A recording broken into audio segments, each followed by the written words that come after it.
Hi, guys. Hello. Pastor Terry, Pastor Alexis. We told you we would do videos, and we want to do training for you continually while home groups are happening, and this is video one for you. We want to help you the best that we can, and we want you to please take time. It's going to be about 6 to 8 minutes, maybe, to listen, watch this video to help you be a better leader in your home groups, because awesome things are already happening, and we want you to be the best leader that you can be, and we want to help you out with some things. And the first thing that we want to talk about is how to facilitate conversations. We aren't naturally equipped to know how to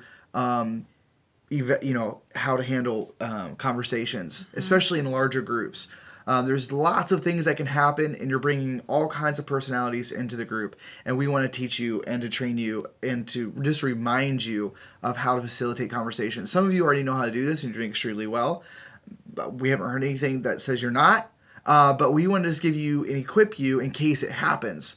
So the first thing we're going to ask you to do this week, we highly recommend it this week and next week. Start off by reminding them of the things that you talked about on your week one.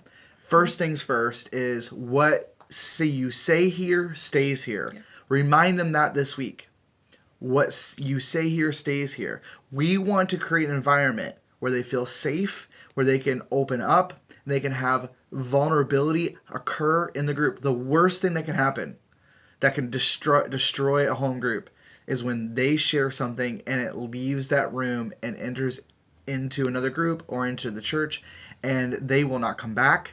They may not come back to church, and they may not trust another follower of Jesus again, all because the information that was shared there didn't stay there. So that's one thing we want you to do, facilitate conversations, is remind them of that, is that whatever is said there stays there. Yeah, and also you may have noticed this happening already, or maybe not, but you may have one or two people who tend to dominate the conversation. That could also potentially be you. So in those moments where you have one or two people dominating the conversation, we really, again, want to facilitate the conversation and encourage. We don't want to encourage people not to speak, but we want to make sure that we're being respectful of everyone in the group and giving everyone an opportunity. So for those people who are dominating the conversation or tend to maybe take us on these long tangents that really have nothing to do with the conversation, it's really great as the leader to be able to say, hey, that's a great thing that you're bringing to the table. It's a great topic that you're bringing up, but I would love to hear more about it after group, or at another time. And that is a way for them to kind of know, hey, I need to rein it in, and hopefully that kind of shuts that down of allowing them to get some thoughts out, but also keeping the group open for everyone to have an opportunity to speak. And I would open up the conversation again this week with those two. The first thing is what you say here stays here, and two is say, hey, I just want to remind everyone that we just need to be mindful of not dominating the conversation. Yeah. And you're not pointing fingers, and you're talking to the whole group. I'm not saying that's happening in your group, but you're just reminding them, hey, let's just be mindful of those who it's easier for them to have and to talk and keep the discussion going.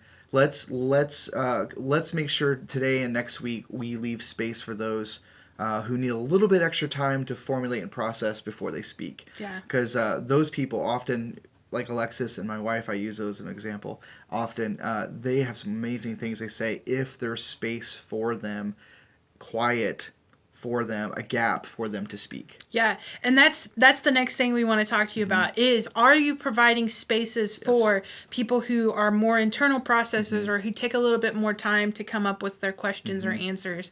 And so are you providing a space where it's quiet for a little bit, or there's a chance for them to speak into what conversation is having? Is there a space for that? So we really want to be mindful of the people who may be more reserved or may be more quiet, and are making sure that they're allowed a space. Quiet is okay to having groups so that people can talk. You know the people in your group probably already who talk too much, and also the people you need to call on. Yep. Be okay with that. Be okay with calling them. I know that if I'm facilitating a group and Alexis and Carissa in the room, I'm going to allow conversations to stop and then call and say, "Hey, Alexis, what do you think about this?" And when she's quiet, that means she's processing, and it doesn't mean she doesn't want to answer. This means she wants to process, and she's going to formulate her question, her answer, whatever. Yep.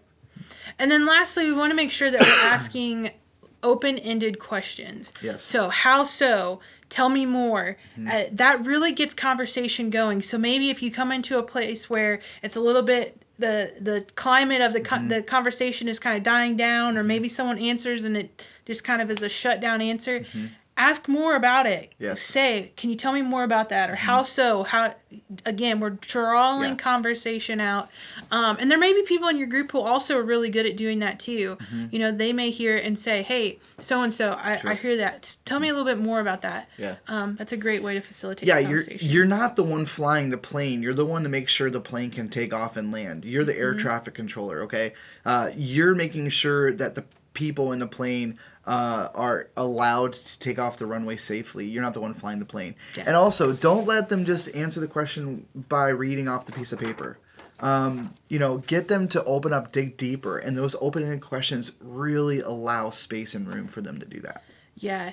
And so this right here, these are just a few things that Terry and I both were thinking about of just how to facilitate conversation, how to make sure we're getting our expectations out. That's also why we gave you a covenant. So if anyone has like some struggle with this, bring it to the covenant and say, like, you've already signed this, that kind of thing. It makes the conversations a lot easier to have as well. But also, it's a huge thing. We're already almost halfway through. Our first 10 weeks. Yeah, our first 10 weeks, which it just feels like it's flying by and it's crazy. But we told you guys during the training that you would be doing 5 weeks evaluation, which is that on-ramp, off-ramp for people who are in your group. And so attached to this email or to this video in the email, you'll find the evaluation form.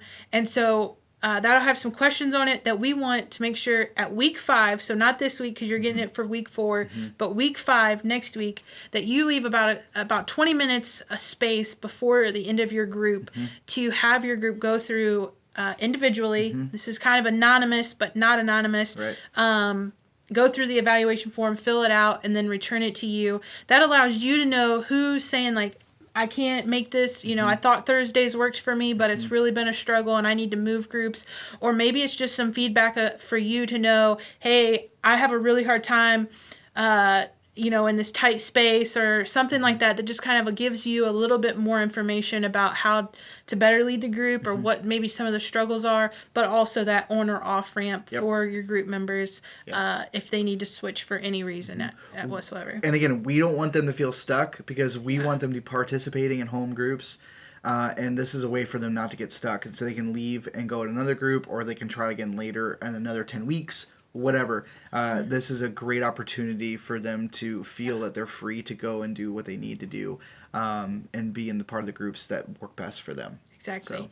So you guys are doing a really great job. We've had some amazing stories coming out. People who are attending who we never would have thought were going to attend. They actually didn't even sign up. Yeah. And there's just some really, really cool stuff happening. God is definitely in this. And you're making Terry and I's job so much easier. So much easier. And just some really great things. And it's all because of you guys and the hard work that you're doing each and every week with your groups. And we're just so thankful for you. So keep up the good work. And we hope this video was helpful for you in facilitating conversations and then also making it to the 5-week mark. Yeah. We love you guys so much. Thank you. Yeah, thanks.